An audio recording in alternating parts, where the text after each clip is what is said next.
أعوذ بالله من الشيطان الرجيم. بسم الله الرحمن الرحيم. الحمد لله والشكر لله ولا إله إلا الله والله أكبر ولا حول ولا قوة إلا بالله العلي العظيم. بسم الله الرحمن الرحيم. دستور مدد يا رجال الله يا سلطان الأولياء. دستور مدد. مدد يا صاحب الإمداد. مدد الحق. Louange à Allah Azzawajal pour ses faveurs infinies. Allah Azzawajal, Janab al-Haq, qui nous a honorés, subhanallah, et qui, à travers son honneur, pour comprendre l'honneur qui est accordé à Bani Adam, il faut prendre la peine de méditer sur le scénario en son ensemble. Allah a créé un univers pour l'humain. Tout ce qui est créé, c'est pour la créature qu'on met sur la couronne de cela. Il a créé les paradis pour l'humain. Allah Azzawajal a créé les scénarios. Il a écrit la destinée dans laquelle il a inclus tous les scénarios et tous les scénarios de causalité, tous les instants, tous les moments pour l'humain. Et Allah Azzawajal a manifesté sa parole, Coran Karim, pour l'humain. Une parole, subhanallah, une parole, on dit, le Cheikh, il disait, grand Cheikh, il a expliqué, sur chaque lettre de Coran, 12 000 océans de savoir, qui se renouvellent chaque instant. Et cette faveur pour Hadrat Insan. Et Allah Azzawajal s'est rendu dans cette partie du scénario absent.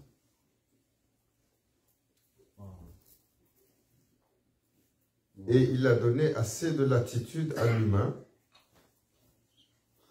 pour que l'humain se rebelle complètement, se retourne et même se prétend l'égal d'Allah. Et Allah Azzawajal a donné assez de latitude, plus encore. Pas simplement il se prétend l'égal d'Allah, il nie même son Seigneur. Et malgré cela, le Seigneur des mondes assure pour ces créatures si insensées dans leur comportement, il assure chaque battement de cœur. Il assure chaque nafas, chaque souffle. Il assure chaque bouchée de subsistance. Et il veille à ce que ces créatures aient un bien-être, même les plus terribles, même les plus rebelles.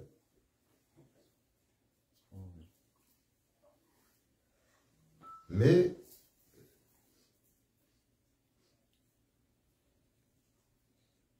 en s'étant rendu absent du scénario, absent, c'est quoi? C'est l'humain, à prime abord, ne voit pas son Seigneur. Il ne voit pas de manifestation de son Seigneur direct. Mais Allah Azzawajal a utilisé l'intégralité du scénario comme interface pour l'humain.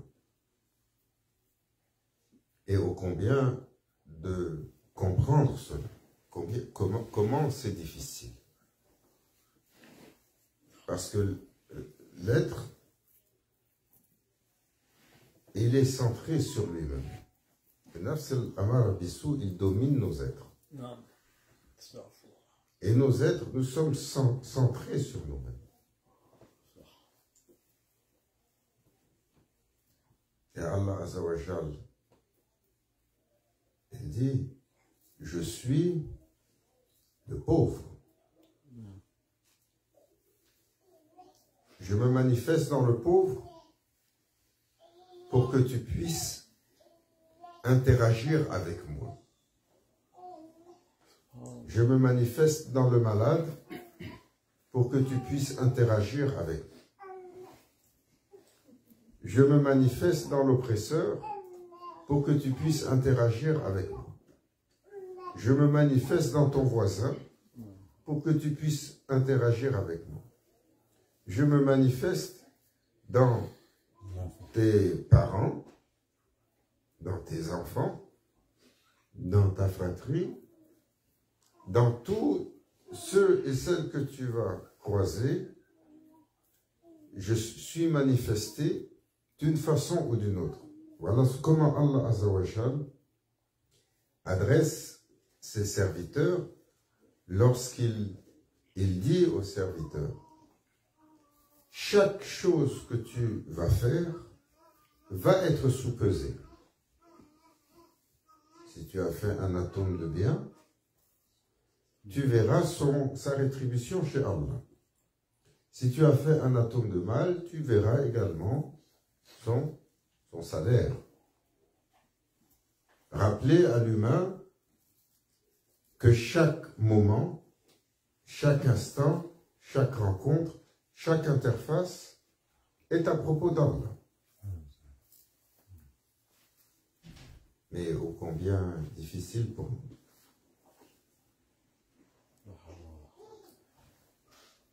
Et pour cela,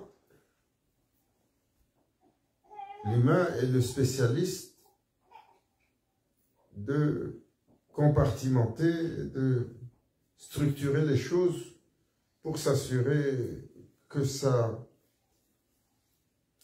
conforte à sa vision, à sa pensée, à son goût, à son intérêt.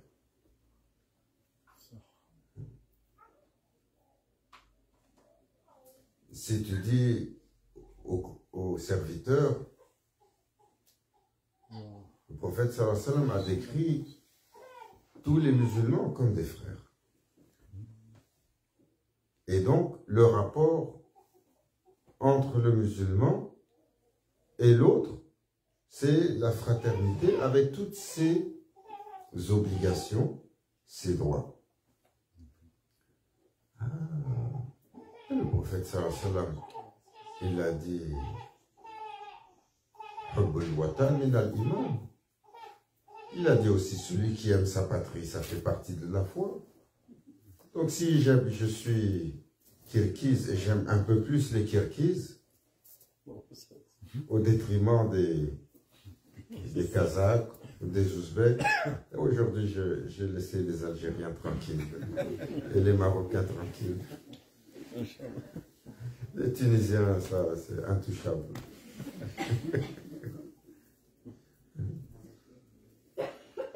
Alors, on va toujours préférer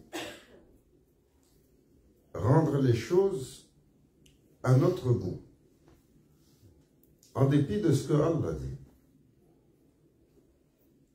en dépit de l'invitation qui est donnée aux serviteurs pour aller chercher le maximum de satisfaction d'Allah. Toujours, nous allons choisir des choses qui sont intéressantes pour nous, qui nous confortent, qui nous conviennent. Et nous allons le faire même avec l'islam.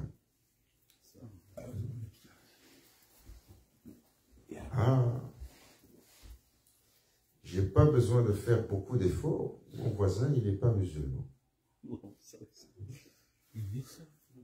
Bien sûr. Bien sûr. nous avons un regard sur le non-musulman condescendant. Nous avons un regard qui est parfois prétentieux, qui est parfois réducteur. Et Allah Azza wa Jal nous a accordé la foi. Pourquoi? Parce que l'islam a plusieurs niveaux de compréhension. Le premier niveau de compréhension, quand le serviteur, le serviteur choisit l'islam, comme ça a été le cas pour ceux qui sont rentrés en islam, ou Sahaba radiallahu anhum, on doit tout de suite leur rappeler la valeur de ce qu'ils ont tenu, de ce qu'ils ont pris. Donc beaucoup d'accent a été mis sur celui qui prend l'islam, comment c'est supérieur pour son cœur, c'est supérieur pour son éternité, c'est supérieur versus qui? Celui qui n'a pas l'islam. Parce que celui qui a l'islam, normalement, il s'assujettit, il obéit et il adore son Seigneur. Et tout son rapport va être normalement par rapport à son Seigneur. Mais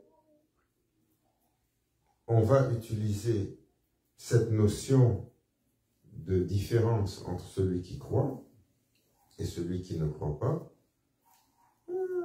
pour rabaisser l'autre, pour se moquer des autres, pour les dénigrer. Vous entendez parfois le discours, surtout les musulmans aujourd'hui, quand ils vont traiter les autres de koufars, c'est pas forcément dans l'esprit de ce que le prophète sallallahu alayhi wa sallam a voulu. C'est dans un esprit beaucoup plus perfide, c'est dans un esprit beaucoup plus réducteur et humiliant. Alors, il est important de voir qu'il y a une compréhension d'emblée quand on rentre dans le jardin de l'islam qui fait qu'il y a une différence entre celui qui a accepté et celui qui n'a pas accepté. Mais, quand on avance dans la foi, on se rappelle et on nous enseigne que toutes les créatures sont les créatures d'Allah. Et le prophète, afdalus salatu wassalam, a enseigné, et cela sans aucune exception. Ihtiram al-kull, le respect de tous. Il a traité l'animal avec douceur. Il a traité l'animal avec générosité. Il a traité l'animal avec soin. Jusqu'à aller donner, parfois, à certains animaux qui étaient proches un nom. Un petit nom. Il y avait la chamelle d'Ouldo. Et il a toujours fait attention à toutes les créatures. À l'humain, qu'il soit qu'il lui ait fait allégeance ou non. Même celui qui lui a fait du tort. Même celui qui lui a fait du mal. Il a fait attention même à l'arbre. Lorsqu'il disait aux compagnons,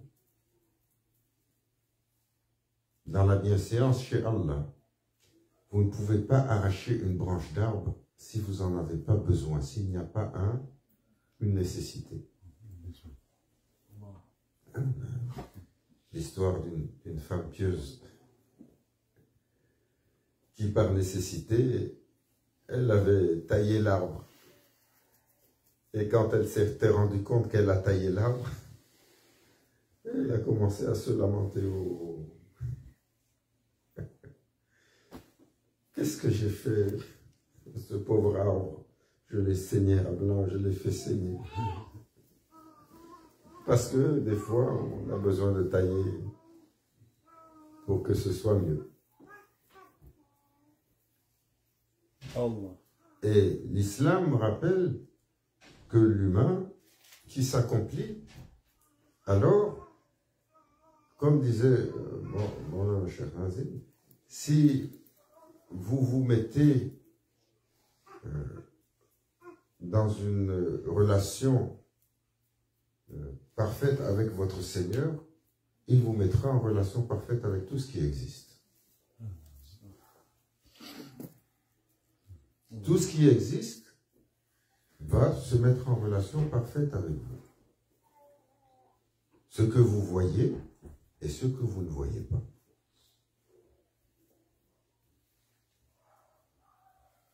C'est pour ça que vous voyez dans l'histoire de la prophétie, dans l'histoire des compagnons, dans l'histoire des accomplis, vous avez toujours ces histoires qui reviennent. C'est Isa alayhi salam avec Hawariyun, avec ses apôtres.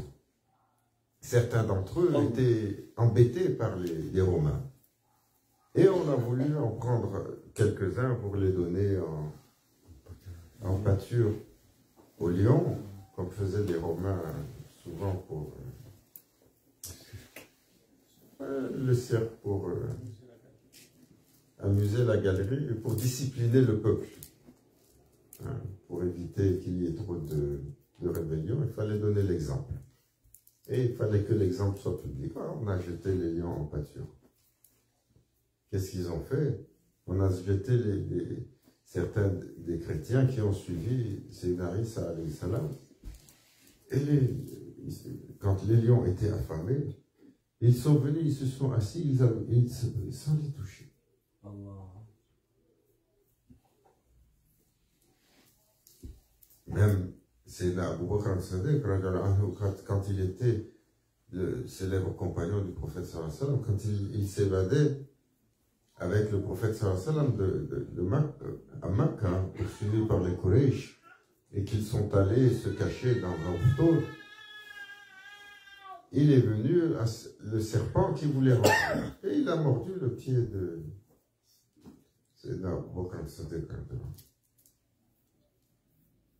Le prophète sallallahu alayhi wa sallam, quand il a parlé au serpent, il a dit qu'il ne sait pas que la chair de Siddiq, elle était interdite. Son corps est sacré, c'est un véridique. Pour rappeler, le serpent, il sait bien. Est-ce qu'il y a un animal qui sait pas, qui est rebelle avec son Seigneur? Non, pas comme l'humain. Il a dit au prophète sallallahu alayhi wa sallam, il voulait m'empêcher de te voir. Cela fait quelques milliers d'années que j'attends de te rencontrer. J'ai eu cette promesse d'Allah quand j'ai entendu ton nom et que j'ai été créé. Je lui ai demandé qu'il m'accorde longue vie pour que je puisse te rencontrer, Ya Rasulallah, danser pour toi. Sallallahu lui a dit, danse alors. Et il s'est levé, il a dansé. Il est rentré dans une extase et après il s'est effondré. Il avait eu marché sur son ventre pendant quelques milliers d'années. Ça ne doit pas être facile. Le serpent, c'est sa punition. Le serpent, c'est sa punition parce qu'il a caché le shaitan dans sa bouche pour le faire rentrer au Jannah. Parce qu'il a entendu le shaitan que Allah, il a créé le bien, l'élu. C'est Adam alayhi salam. Alors il cherchait un moyen pour aller voir de qui il s'agit. Il s'est caché dans la bouche du shaitan, du serpent. Et le serpent du paradis, il ressemblait plus à un dromadaire, on dit. Et pour le punir, Allah Azza wa Jal a rendu sa bouche si venimeuse. Et il l'a dépourvu de ses pattes. Lui qui avait porté le shaitan pour qu'il rampe sur son ventre. Et lui qui était si beau, si élégant, il l'a rendu hideux. Il donne des frissons à tout ce qui le voit. Hein? N'est-ce pas? Ouais, quelques charmeurs de serpents. Ils ont... ça va, ils s'amusent un peu avec les... Mais pour le commun, il y a des gens, juste si vous leur dites serpent, ils commencent à courir dans tous les sens.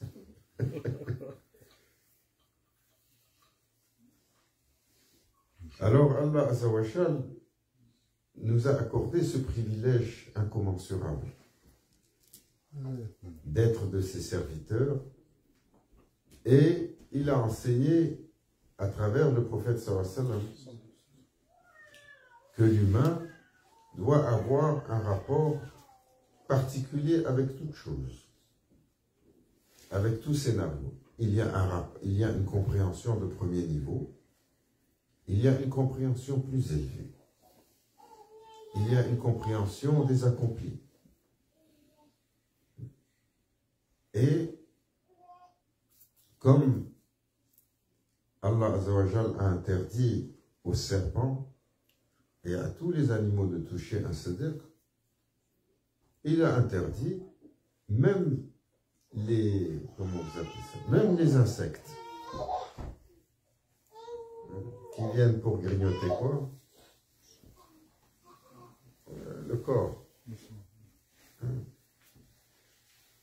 Quand on finit, quand la mort vient nous chercher, qu'est-ce qui arrive après? Tout de suite après, nos mauvaises manières sortent.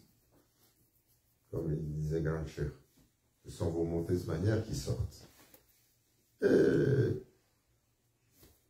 commence le travail de ceux qu'on ne voit pas. Et ils commencent à manger le corps, à l'exception des prophètes. Et Awliya, certaines catégories de Awliya également, même ces insectes n'ont pas le droit de les toucher. Alors le prophète sallallahu alayhi wa sallam disait, les prophètes, parce qu'ils ont été éliminés, ils sont ma'soum, Allah Azza wa Jalla a interdit à la terre de les manger. Et qui mange le corps pour que le corps retourne à la terre? Il y a toute une série de petites créatures. Mais parce qu'ils ont été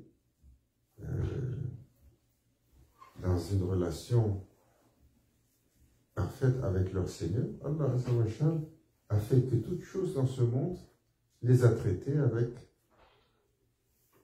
respect. Sauf ceux qui ont reçu l'ordre. C'est dans Yunus alayhi salam. La baleine a reçu l'ordre d'aller le manger. Parce qu'il a manqué un instant de se rappeler, quoi, que ceux qui l'ont jeté à la mer du bateau n'étaient que les exécutants du bras d'Allah. Et il a émis une complainte et un désagrément. Il n'était pas content qu'on les jetait à l'eau. Allah Azza wa Jalla dit, tu n'es pas content, on te jette à l'eau.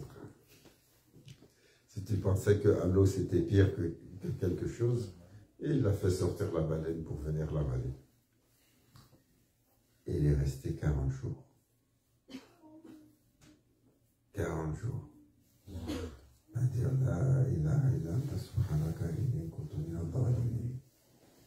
À se lamenter, à glorifier son Seigneur et à dire véritablement, c'est moi qui étais dans le temps, c'est moi qui étais parmi les oppresseurs. Oppresseur, pourquoi? Juste pour avoir émis une complainte et avoir oublié que la main de son Seigneur est derrière toute chose. Nous, si ça nous arrive une fois dans la journée, peut-être un miracle. Qu'on se rappelle, dans tous les scénarios, que ce scénario, cette rencontre, c'est une interface avec la présence divine.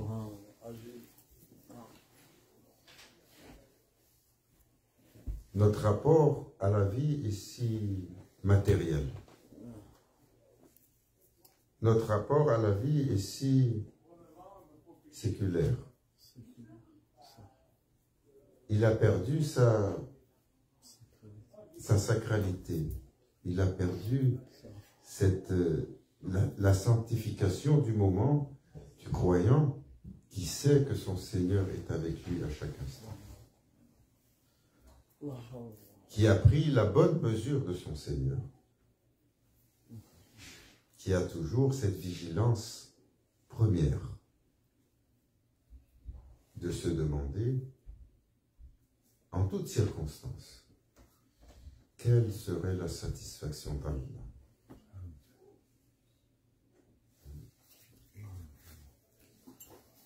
Qu'Allah Azza wa Jal nous honore en nous faisant voir la vérité telle qu'elle est. Et qu'il nous accorde le désir, la force, la sagesse, la détermination pour suivre la vérité. Et qu'il nous révèle le mensonge tel qu'il est, l'illusion telle qu'elle est.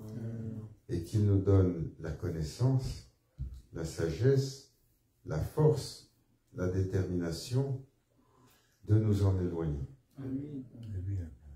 À chaque moment. Vous savez, cette vigilance d'esprit, cette vigilance, elle nous fait défaut par nature. Parce que le cœur, si la foi ne grandit pas, le cœur, il vague aux choses de ce monde, de la dunya. Et il est donc attiré par les choses de ce monde qui le préoccupent. Et ô combien difficile, une fois que cela est perdu, de ramener cette présence. Alors, qu'est-ce que les compagnons ont trouvé comme remède pour se rappeler d'Allah? Ils ont trouvé le prophète Abdallah sallallahu alayhi wa sallam. Ils ont trouvé que quand ils viennent à lui, leur état, il fait une ascension. Et c'est pour ça que Sayyidina Abu Bakr Sadiq, il a dit au prophète sallallahu alayhi wa sallam, notre état intérieur, notre illumination, notre iman, notre foi, elle vacille. Lorsqu'on est avec toi, elle est en ascension. Quand on te quitte, elle retombe. Et qu'est-ce qu'il a dit le prophète sallallahu alayhi wa sallam? C'est ainsi que Allah a créé le scénario. Si vous étiez pour rester toujours en haut, peut-être ce monde n'a plus de raison d'être pour vous. Allah, il vous sortirait de ce monde et il vous remplacerait par un autre. Alors, pour l'imiter et nous donner une leçon, qu'est-ce que Allah Azza wa Jal dit? Ya ayyuhalladhina amanu ittaqullaha wa kunu ma'a sadiqin. Ô vous qui croyez, donc ceux qui sont déjà dans cette quête de l'élévation de la foi, craignez Allah et gardez le compagnonnage des véridiques. C'est véridique pour nous, aujourd'hui, Awliya Salihin. Le prophète, Abdallah Salatu Wassalam, va même un cran plus loin pour nous rappeler comment c'est important.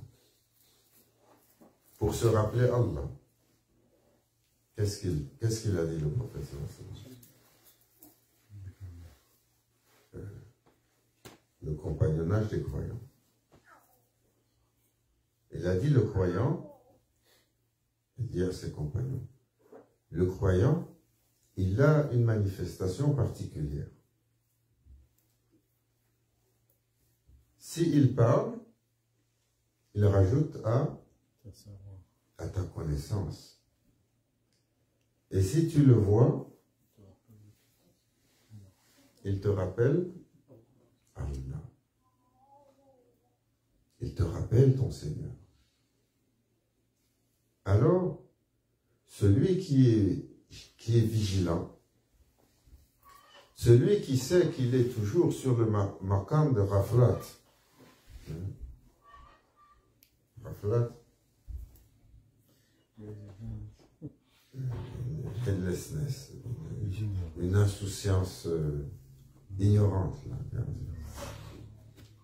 Celui qui est sur le maqam et qui cherche à se rappeler de son Seigneur, il essaye de se rapprocher du prophète sallallahu alayhi wa sallam. Donc, comment rendre le prophète sallallahu alayhi wa sallam présent avec nous?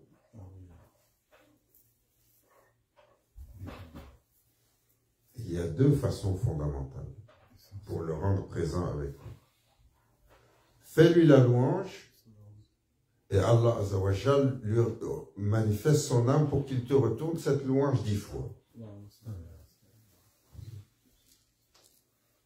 C'est pour ça que c'est si important cette louange. Elle est source d'intimité et de relation avec le prophète sallallahu alayhi wa sallam. Et cherche à l'imiter. Pourquoi? Parce que le prophète sallallahu alayhi wa sallam a dit, celui qui ravive ma sunna, alors il sera le gagnant qui est avec moi. Alors raviver cette sunna, qu'est-ce que ça crée? Ça crée un état de conscience. Tu ne fais pas un acte anodin, tu imites quelqu'un. Qui est-ce que tu imites? Le bien-aimé.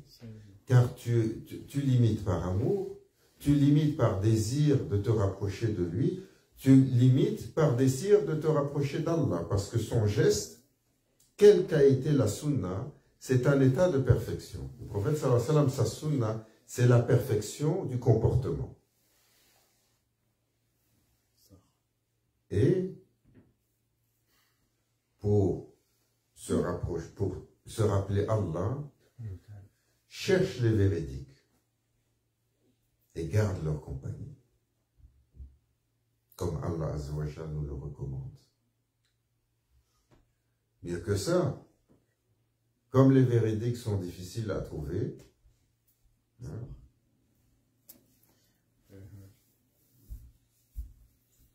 c'est une réalité. Cherche le croyant pour avoir quoi? Son compagnonnage. Comment tu reconnais le croyant? Le prophète sallallahu alayhi wa sallam a dit, s'il parle, il rajoute à ta connaissance. Et ce n'est pas la connaissance à propos des statistiques de performance du Paris Saint-Germain.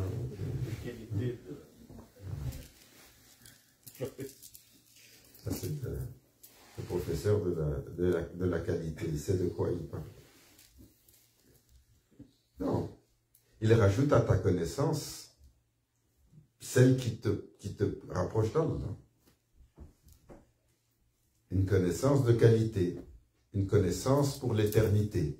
Pas une connaissance éphémère pour les choses de ce monde. Et il te rappelle Allah quand tu le regardes.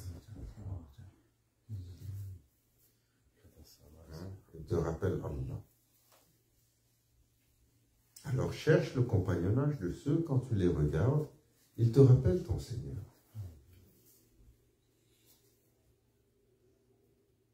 Et entre tout ça, garde quoi? Le téléphone. Garde le téléphone toujours actif. Et il sait de quoi il parle. Instagram. Ana jalisu man dhakarani. Allah Azza wa Jal, il dit, je suis assis avec celui qui me mentionne. Alors par le dhikr, qu'est-ce que tu arrives à avoir? La présence d'Allah. Le dhikr, le rappel d'Allah. Et Allah Azza wa Jal invite les serviteurs à faire le dhikr kathiran kathir. En abondance, que vous soyez debout, couché, assis, allongé, même dans le confort des commodités de la conversation. En train de regarder Netflix. Garde au moins le chapelet de l'autre côté. De temps en temps, tu regardes, tu fais tawba, tawba,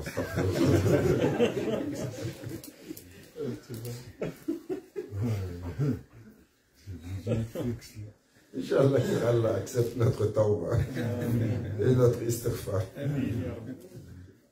Parce que l'une des conditions du tawba, il faut se rappeler, c'est quand tu as fait une bêtise, tu dois tout de suite mettre l'intention de ne pas la reprendre. Si tu dis tawba ya Rabbi astaghfirullah et tu continues à changer de chaîne et à regarder la même chose, il y a quelque chose qui ne marche pas.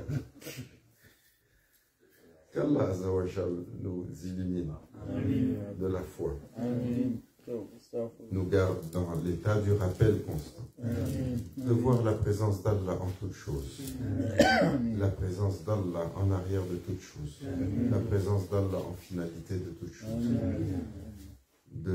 d'être toujours sur le dhikr.